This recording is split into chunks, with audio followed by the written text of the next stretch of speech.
So, we've all seen the repercussions of old man in charge being in office. Since day one, we've seen the decline of American standards.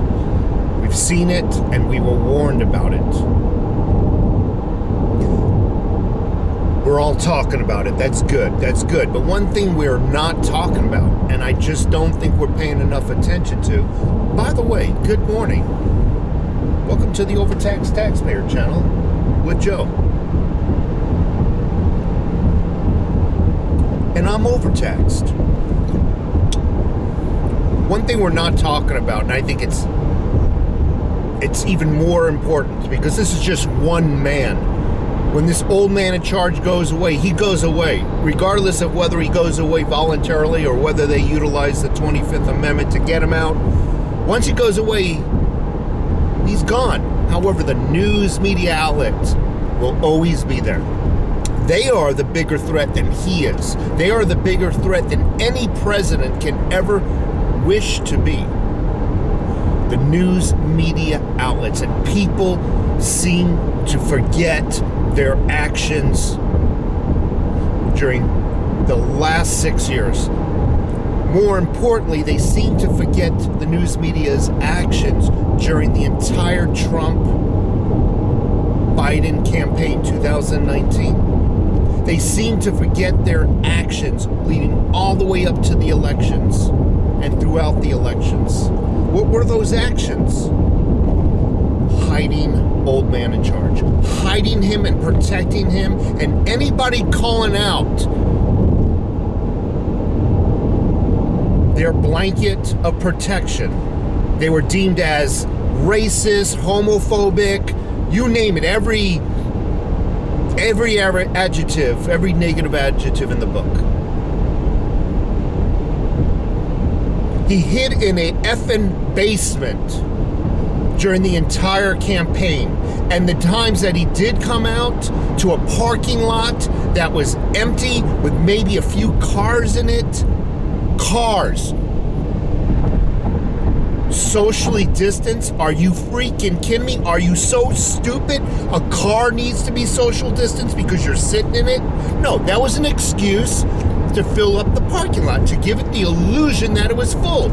But people, oh yeah, the government's telling me this, so I believe it. Yeah, they definitely would never lie to me.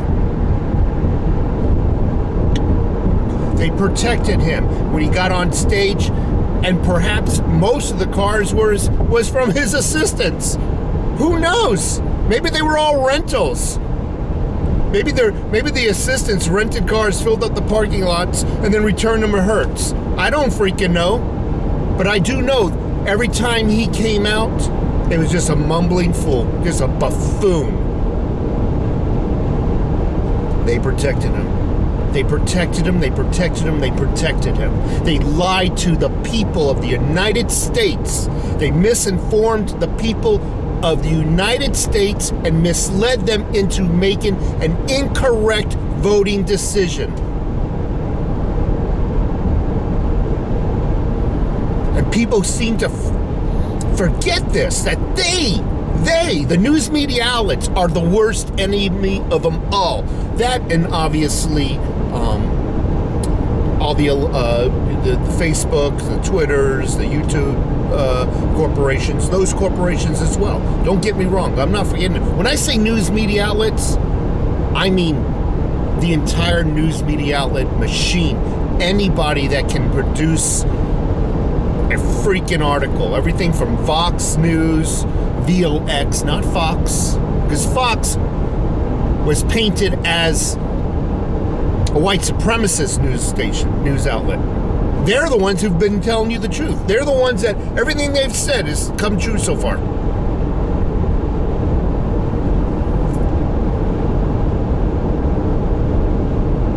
They protected this guy. They lied to you. Hey, Democrats out there, I have nothing against you, really, because you were lied to. You were misinformed.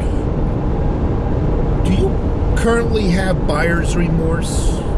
Are you starting? I question, and I welcome your comments. I'm not trying to bash you. You were lied to. You were misinformed. No no differently than anybody else. I'm not holding you really accountable. But are you starting to get buyer's remorse? Leave a comment below.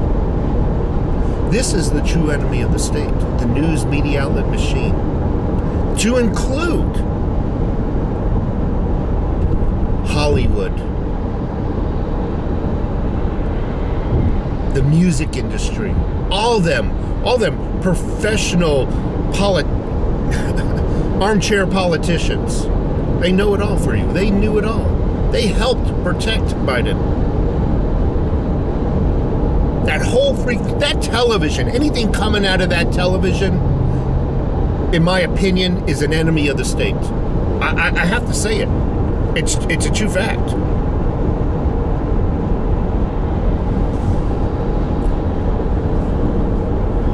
Okay, I said my piece.